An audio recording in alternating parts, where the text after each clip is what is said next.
Hello everyone, welcome again on your YouTube channel Taming Physics। Last class में हम लोगों ने EM वेव का डेफिनेशन और EM वेव के प्रॉपर्टीज पढ़े थे। अच्छा, जब हम प्रॉपर्टीज पढ़ रहे थे तो उसमें कुछ एक फार्मूले हमने डिस्कस किए थे उन्हीं प्रॉपर्टीज में, वो फार्मूले यहाँ पे लिखे हुए हैं। आज की क्लास में हम लोग इन्हीं फार्मूले पे प्रॉब्लम्स सॉल्व करेंगे। सो स्टार्ट करते हैं। Question number 1,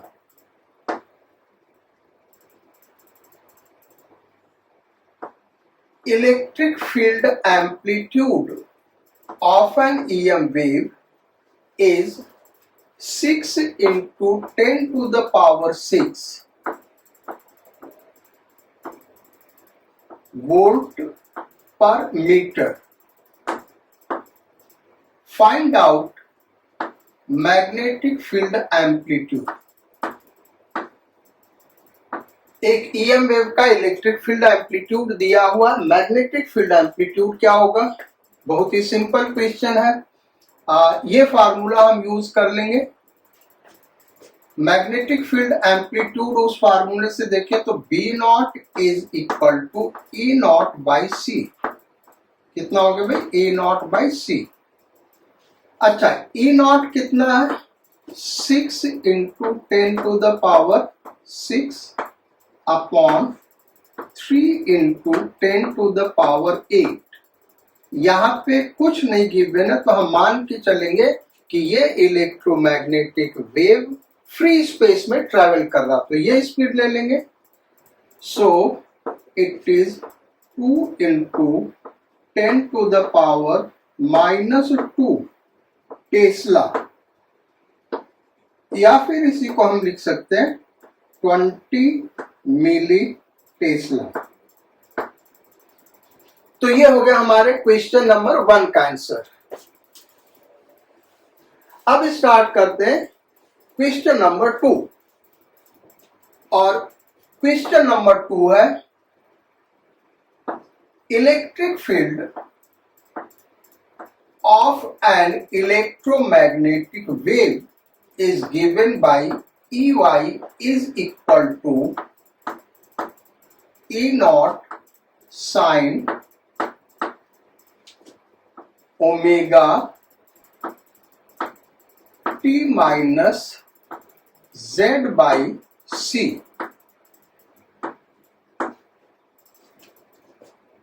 write down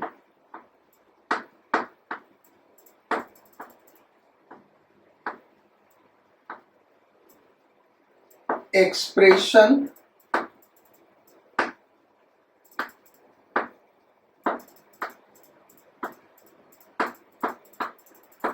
for magnetic field vector. क्वेश्चन क्या कर रहा है स्टूडेंट्स कि एक इलेक्ट्रोमैग्नेटिक वेव का इलेक्ट्रिक फील्ड वेक्टर का एक्सप्रेशन ये है, तो इसके मैग्नेटिक फील्ड वेक्टर का एक्सप्रेशन क्या होगा? बहुत ही अच्छा क्वेश्चन है ये, और बड़ा ही कॉन्सेप्चुअल क्वेश्चन है। इस टाइप के क्वेश्चन जनरली बुक में नहीं मिलते हैं, इसलिए हमने इसको डिस्कस किया। अब देखो इसमें प्रॉपर्टीज क्या क्या यूज हो रही है। एक तो प्रॉपर्टी है कि velocity of light, electric field vector और magnetic field vector mutually perpendicular होते हैं। ये तीनों क्या होते हैं भाई? म्यूचुअली परपेंडिकुलर होते हैं, such that C is parallel to E cross B। एक फार्मूला हम ये यूज करेंगे, और दूसरा B0 is equal to E0 by C। ये फार्मूला, ये दो चीजें हम यूज करेंगे। तो जेड एक्सिस, अब मैग्नेट इन दोनों को यूज करने के लिए हम यहां पे दिखा रहे हैं आपको, जेड एक्सिस ऐसे हमने ले लिया, दिस इज जेड एक्सिस बाहर की तरफ, जेड एक्सिस किधर, बाहर की तरफ। अब इसके अकॉर्डिंग देखें तो ये एक्स एक्सिस होगा और ये वाई एक्सिस होगा। भाई एक्स क्रॉस वाई करोगे तो जेड एक्सिस देगा, तो ये हो गया। इलेक्ट्रिक फील्ड दिया हुआ वाई एक्सिस के अलोंग ऑसिलेट कर रहा है। सी का डायरेक्शन ये है, देखो यहां पे देखें तो जो स्पीड ऑफ इलेक्ट्रोमैग्नेटिक वेव है वो ये है सी, और यहाँ पे माइनस आ रहा है, यानी ये ईएम वेव किस डायरेक्शन में ट्रेवल कर रहा है, प्लस जेड डायरेक्शन में ट्रेवल कर रहा है, यानी इस डायरेक्शन में ट्रेवल कर रहा है। और इलेक्ट्रिक फील्ड किस डायरेक्शन में ऑसिलेट कर रहा है, वाई एक्सिस के अलोंग, ये हमारा इलेक्ट्रिक फील्ड।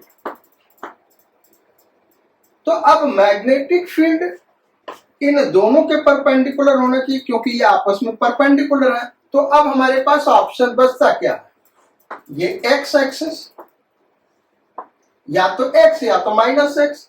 तो वो कैसे कंफर्म करेंगे, हम इससे कंफर्म करेंगे, जो मैग ई क्रॉस बी, बी का ऐसा डायरेक्शन होना चाहिए कि ई क्रॉस बी का डायरेक्शन क्या देगा, सी का डायरेक्शन देगा।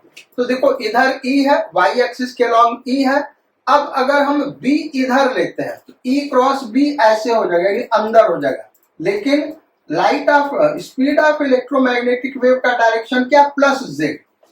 तो प्लस जेड है, यानी बाहर आना चाहिए, यानी मैग्नेटिक फील्ड इधर होना चाहिए। अब हम देखें ई क्रॉस बी करे तो इलेक्ट्रोमैग्नेटिक वेव का ये करेक्ट डायरेक्शन मिल रहा है, यानी मैग्नेटिक फील्ड इधर होगा।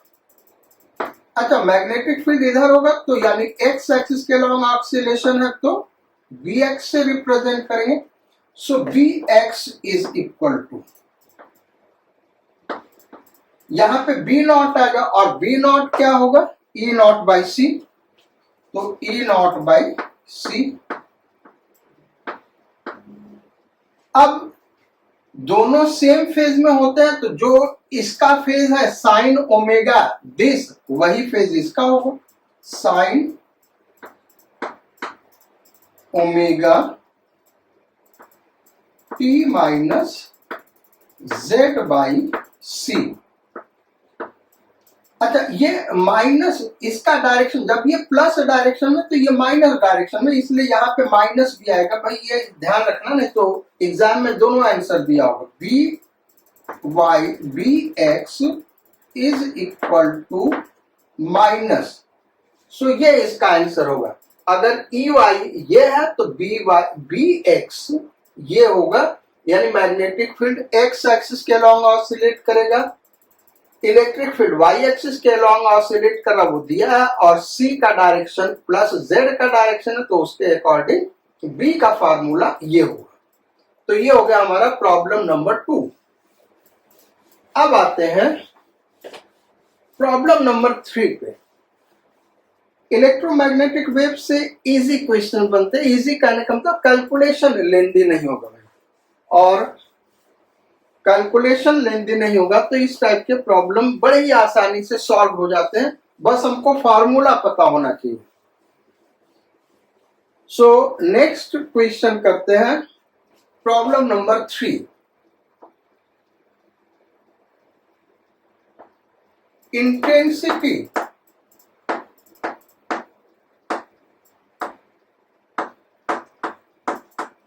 Of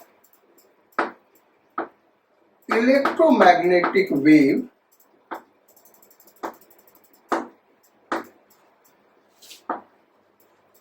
at a place is 50, कितना ले ले, 53.1, इतना ले लेते, 53.1 वॉट पर मीटर स्क्वायर। Find out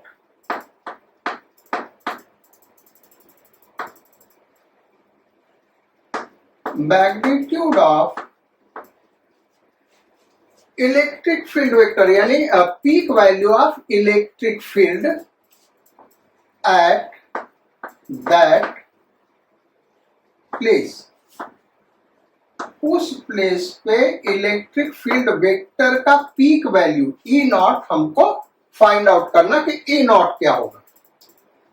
तो आई दिया हुआ और ई नॉट निकालना। आई का देखें तो फार्मूला ये है और ई नॉट कहां पे आ रहा भाई, यहां पे आ रहा है। तो ये देखो यू एवरेज का फार्मूला और ये यू एवरेज यहां आ रहा है। So I is equal to, solution क्या होगा, I is equal to U average into C. अब यू एवरेज का वैल्यू यहां से पुट कर दे, ये है यू एवरेज। तो हाफ एप्सिलॉन नॉट, फिर सी को लिख दे रहे हैं और फिर ई नॉट स्क्वायर, ये हो गया। तो ई नॉट क्या हो गया, under root 2i upon epsilon naught C. यही ई नॉट हमको फाइंड आउट करना है। तो अब ये वैल्यूज पुट कर देते हैं। सो अंडर रूट 2i दिया हुआ है 53.1, 53.1 अपॉन एप्सिलॉन नॉट क्या है भाई, 8.85 इंटू 10 टू द पावर -12 और सी 3 इंटू 10 टू द पावर 8। ये -12 है बेटा, -12। तो अब सॉल्व करें फर्दर, यहां पे सॉल्व कर लेते हैं। E naught is equal to under root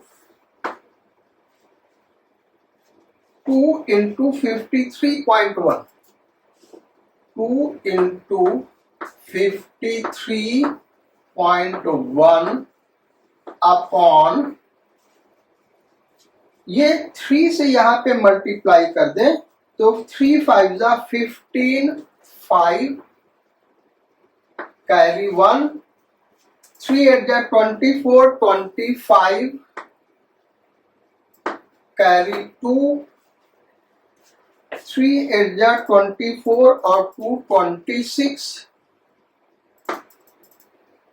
और ये 10 टू द पावर 8 और ये 10 टू द पावर -12, तो 10 टू द पावर -4 बचा, जो ऊपर जाके 10 टू द पावर 4 बनेगा, 10 टू द पावर 4। अब यहां देखे इससे डिवाइड कर दे, ये इससे 2 टाइम्स कैंसिल आउट हो जाएगा। सो 2 टाइम्स, सो ये हो गया under root 4 into 10 to the power 4। So 200 volt पर मीटर, ये हो जाएगा peak value of electric field vector. तो ये सॉल्यूशन हो गया प्रॉब्लम नंबर 3 का। अब आते हैं प्रॉब्लम नंबर 4 पे। जैसे जैसे आगे बढ़ेंगे थोड़ा सा प्रॉब्लम मुश्किल होता जाएगा, लेवल इंक्रीज करता जाएगा।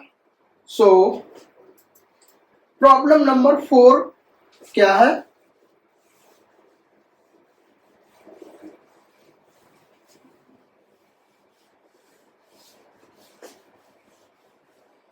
Problem number 4, there is a laser beam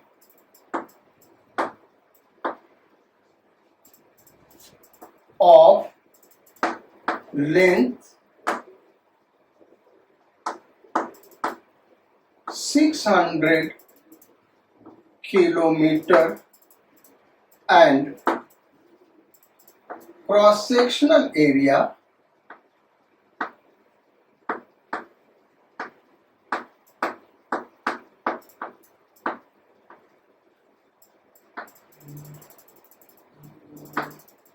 3 cm square.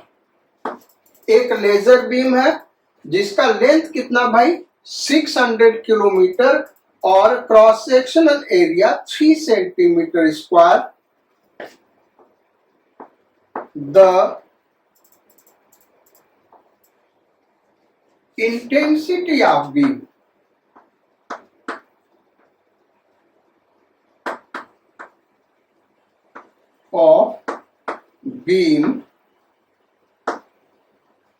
is beam का इंटेंसिटी लिख लो 10 to the power 12 watt per meter square. Find out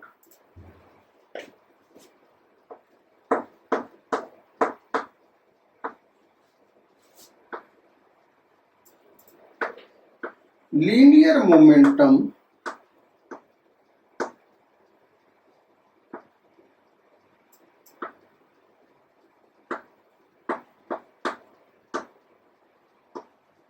of the beam. Beam का लीनियर मोमेंटम क्या, ये हमको फाइंड आउट करना है। यानी इस फिगर को बनाए तो कह रहा है कि एक लेजर बीम है, लेंथ इसका 600 किलोमीटर है, cross sectional area 3 centimetre square और intensity 10 to the power 12 watt पर मीटर स्क्वायर। इसका लीनियर मोमेंटम इस बीम का क्या है, ये हमको फाइंड आउट करना है। अब देखो इंटेंसिटी का फॉर्मूला हम ये यूज करेंगे और यहां से यू एवरेज एनर्जी डेंसिटी इसमें निकाल लेंगे, वॉल्यूम से मल्टीप्लाई कर देंगे, टोटल एनर्जी आ जाएगा। अच्छा, अब टोटल एनर्जी आ जाएगा तो ये फार्मूला अगर हम लगा देंगे तो हमको लीनियर मोमेंटम मिल जाएगा। So I is equal to U average into C. So C is equal to U average. U average is equal to I upon C. ये हो गया। अब लीनियर मोमेंटम हम P से रिप्रेजेंट कर रहे हैं, लीनियर मोमेंटम कैपिटल P से रिप्रेजेंट कर रहे हैं। So linear momentum capital P is equal to total energy upon C. Total energy upon C. ये linear momentum का फार्मूला है।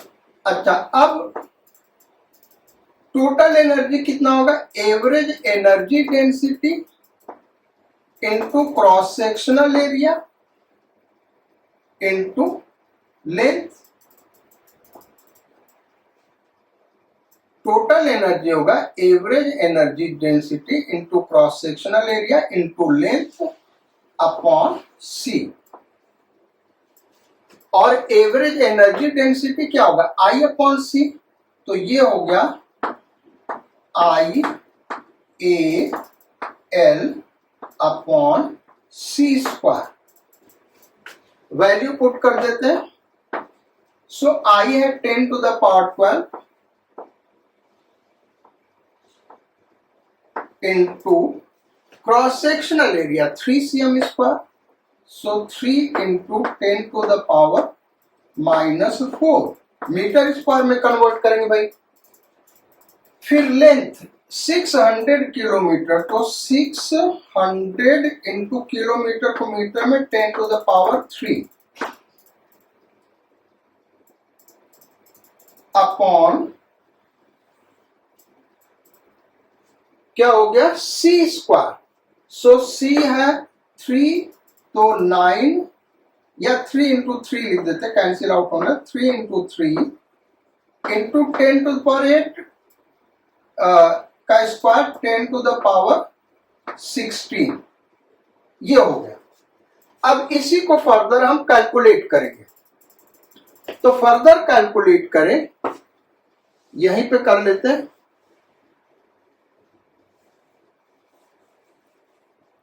So is equal to देखो इस 3 से ये 3 कैंसिल आउट हो गया और इस 3 से ये हो गया 200 तो ऊपर देखे तो ये आ गया 200 इंटू इसको कंबाइन कर ले तो 10 to the power 8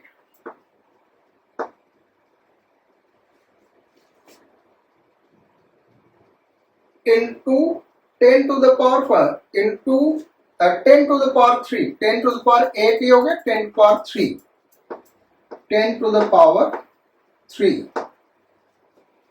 upon 10 to the power 16 तो ये हो गया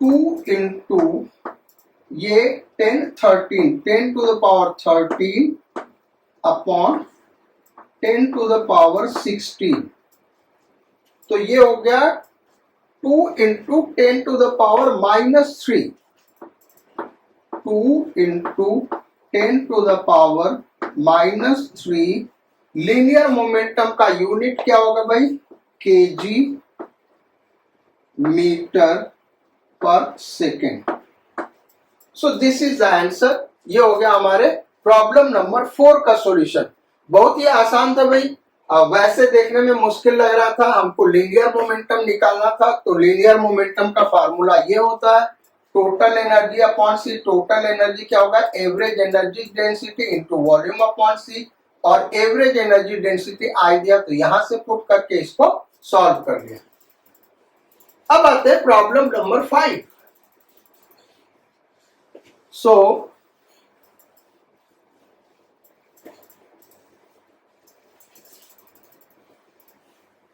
प्रॉब्लम नंबर 5 क्या है वीडियो को 10 सेकेंड आगे बढ़ा लो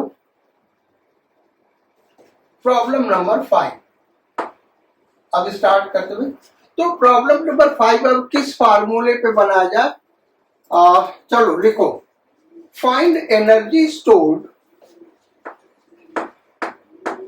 find energy stored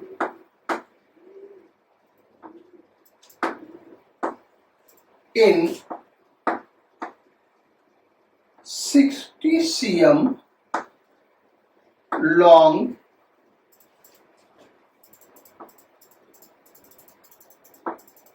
parallel beam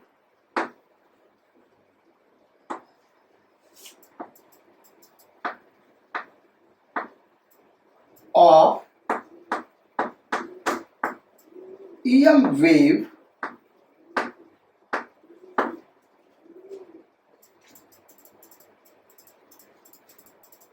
of 4 milliwatt यानी ये 4 मिलीवाट क्या भाई उस बीम का पावर है 4 मिलीवाट करेक्ट की find energy stored in 60 cm long laser beam of 4 milliwatt ये 4 मिलीवाट का एक EM वेव का बीम है उसमें एनर्जी स्टोर्ड क्या है तो 4 मिलीवाट का इसका मीनिंग क्या हुआ बीम का क्रॉस सेक्शनल एरिया नहीं दिया हम ऐसे बना लेते हैं ये है कोई बीम भाई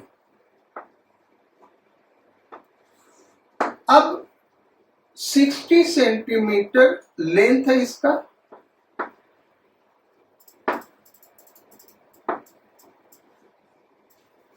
इसमें हमको निकालना क्या फाइंड आउट एनर्जी स्टोर्ड इसमें एनर्जी यानी कैपिटल यू कितना है ये हमको बताना है इसका पावर दिया है 4 मिलीवाट इस 4 मिलीवाट का मतलब हुआ क्या कि ये बीम जब पास कर रहा होगा तो इस बीम के थ्रू 1 सेकेंड में कितनी एनर्जी पास करेगा 4 मिली जूल इसमें अगर 1 सेकेंड में ये बीम 1 सेकेंड मान लो ये क्रॉस सेक्शनल एरिया ले ले तो यहां से 1 सेकेंड में कितनी एनर्जी निकलेगा भाई 4 मिली वाट का अब 1 सेकेंड में ये बीम चलेगा कितना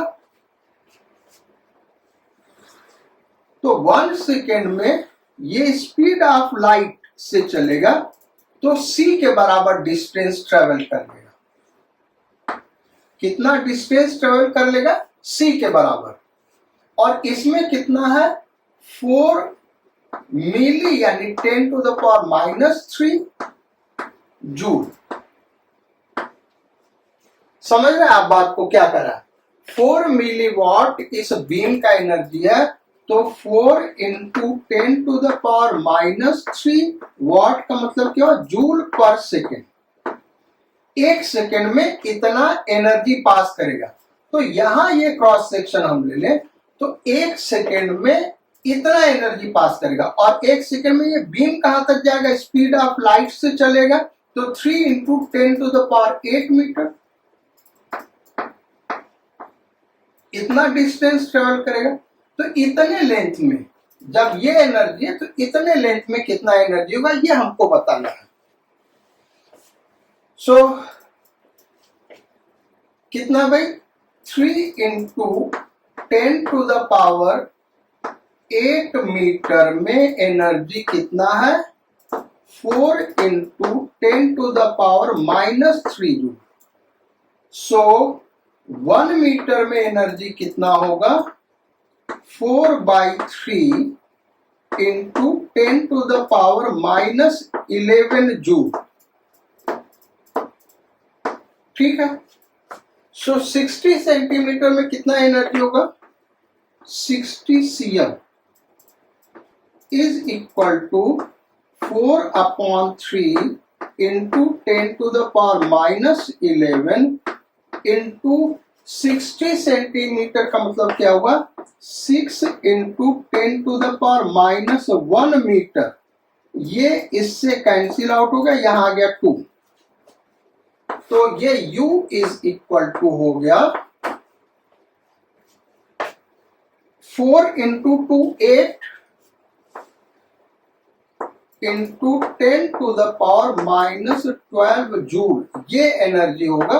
तो ये इस प्रॉब्लम का क्वेश्चन नंबर 5 का सॉल्यूशन हो गया। अब आते हैं क्वेश्चन नंबर 6 पे। और क्वेश्चन नंबर 6 क्या है?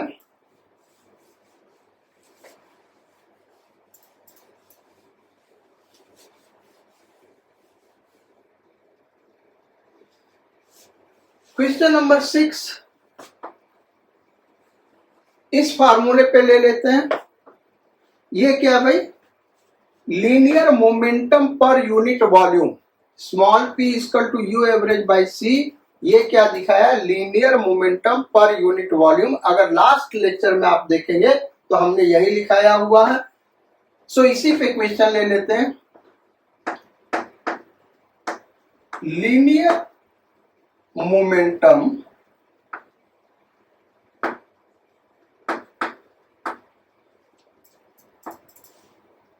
पर unit volume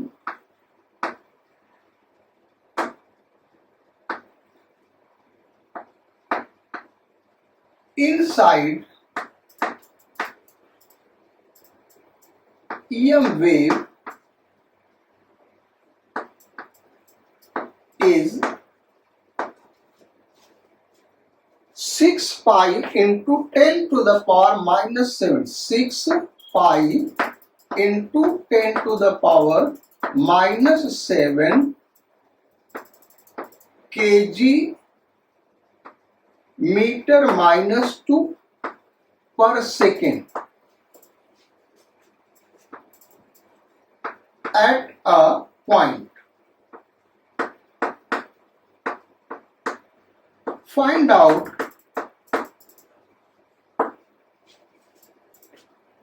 amplitude of magnetic field vector at that point.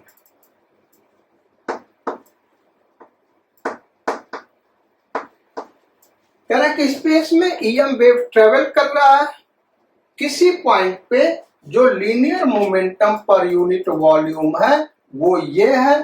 तो उस पॉइंट पे मैग्नेटिक फील्ड वेक्टर का एम्पलीट्यूड क्या होगा, यानी बी नॉट, ये हमको फाइंड आउट करना है। तो linear momentum per unit volume का ये फार्मूला है। Linear momentum per unit volume को स्मॉल p से रिप्रेजेंट करते is equal to U average by C. अच्छा, यहां से हमको यू एवरेज मिल जाएगा, तो U average is equal to p into सी।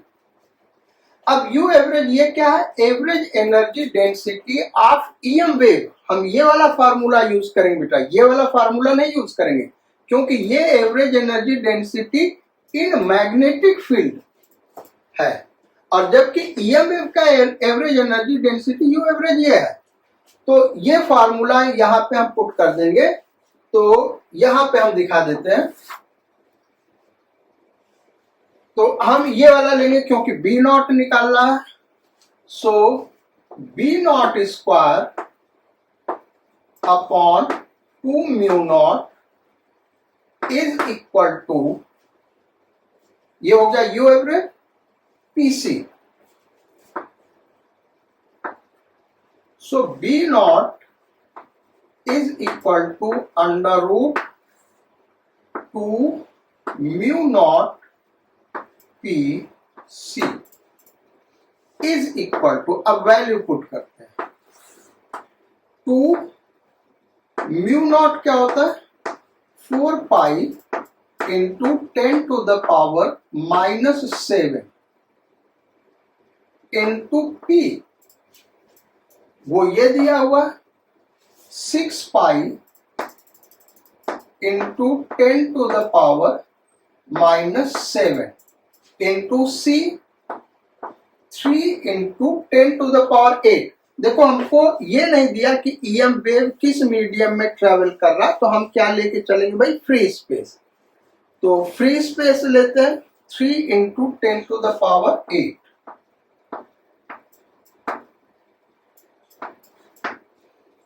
इसी को फर्दर हम सॉल्व कर ले, तो ये हो गया, ये 4 दूनी 8 6 48, यानी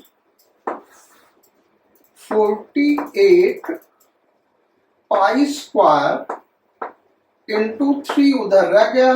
अब पावर ऐड कर लेते हैं, तो इंटू 10 टू द पावर, ये -7 प्लस 8 तो 1 हो गया, यानी -6 इज इक्वल टू, इस 3 से इसमें मल्टीप्लाई कर दें तो 3 8 24, 4 2 और 12 14, 144 pi square into 10 to the power -6 का अंडर रूट, यानी 12 pi into 10 to the power -3 tesla, ये आंसर हो जाएगा। या फिर हम इसको ऐसे लिख सकते हैं 12 पाई मिली टेस्ला, ये इसका आंसर हो जाएगा। अब क्वेश्चन नंबर 7 लास्ट क्वेश्चन कर रहे हैं, और ये बहुत ही अच्छा क्वेश्चन है, इसको आप नोट करिए, उसके बाद ये क्लास ओवर हो जाएगा। सो लास्ट प्रॉब्लम क्या है बच्चों, प्रॉब्लम नंबर 7। यहां पे एक क्यूब है, there is a cube of mass m, specific heat capacity s, length l, यानी क्यूब है तो एज l दिया हुआ,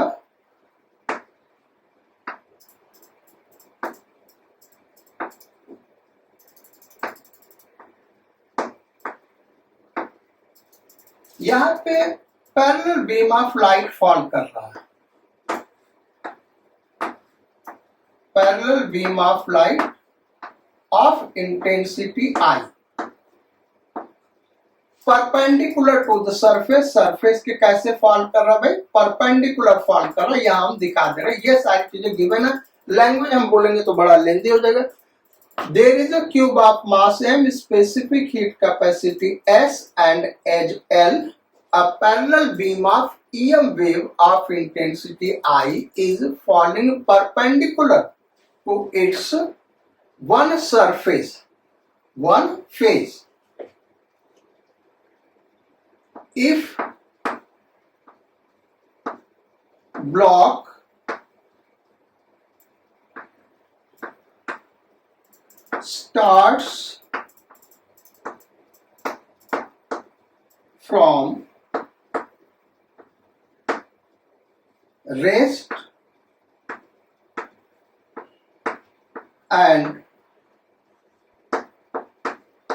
its surface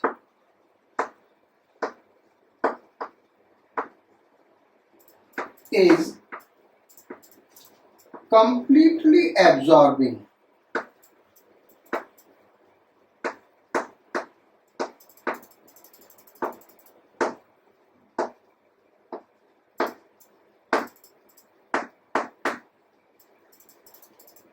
find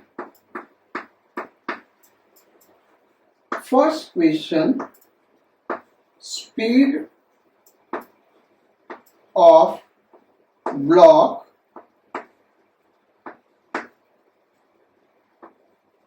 at time t.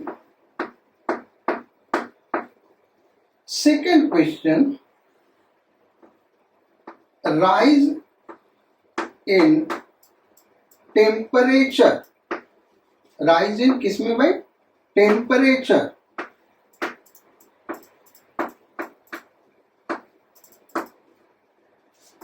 of block in time t. Time T में टेम्परेचर कितना rise करेगा। पहला question पूछा कि स्पीड क्या होगा। देखो होगा क्या कि इससे जब ये रे इसके ऊपर फॉल करेगा तो रे लीनियर मोमेंटम कैरी करता और ये प्रेशर अप्लाई करता। प्रेशर अप्लाई करता यानी फोर्स अप्लाई करता। फोर्स अप्लाई करेगा तो एक्सेलरेशन होगा और एक्सेलरेशन होगा तो वेलोसिटी डेवलप करेगा। वही टाइम टी पे निकालना। दूसरा, ये टोटल रेडिएशन को क्या कर रहा? एब्जॉर्ब कर रहा और एब्जॉर्ब कर रहा तो ये रेडिएशन हीट में कन्वर्ट होगा, इसका टेम्परेचर राइज करेगा। दूसरा प्रॉब्लम वो दिया हुआ। तो अब इसको सॉल्व करने के लिए हम क्या करते हैं, पहले फर्स्ट पार्ट करते हैं। तो एक्सेलरेशन पहले निकालना होगा तो फोर्स हम निकालें और फोर्स इज इक्वल टू क्या होगा? Pressure into area. अब प्रेशर अप्लाइड का ये फॉर्मूला है for perfectly absorbing surface. Reflecting surface के लिए डबल हो जाएगा, एब्जॉर्बिंग सरफेस के लिए यू एवरेज है। सो प्रेशर हो गया U average into area. Area कितना हो जाएगा भाई? एल स्क्वायर इस सरफेस का एल स्क्वायर। और फोर्स को क्या लिखेंगे? Mass into acceleration. अब यू एवरेज तो दिया नहीं है लेकिन यू एवरेज को हम क्या लिख सकते हैं? I upon C. Formula number 8 से I upon C. So I L square upon C. So acceleration is equal to I L square upon M C. अब v is equal to u plus at लगा देंगे क्योंकि ये acceleration क्या है भाई? Constant है। तो u 0 दिया हुआ, एक्सेलरेशन का वैल्यू पुट कर दें तो i l square t upon M C, यानी v हो गया i l square t upon M C. ये इसका स्पीड हो जाएगा at time T. Second part, temperature में राइज कितना होगा। So second part, rise in temperature. तो देखो होगा क्या, इंटेंसिटी आई है इसका, तो यूनिट एरिया से 1 सेकेंड में आई एनर्जी पास कर रही होगी। तो एरिया कितना? कैपिटल ए ले ले तो 1 सेकेंड में सरफेस पे इतना एनर्जी फॉल करेगा और वो टोटली एब्जॉर्ब हो रहा है, तो टाइम टी में इतना एनर्जी एब्जॉर्ब करेगा। तो टाइम टी में ये एनर्जी एब्जॉर्ब करेगा, ये is equal to M S delta theta. So rise in temperature delta theta is equal to I, A को क्या लिखेंगे, L square into P upon MS। तो ये हो गया सेकेंड पार्ट का आंसर।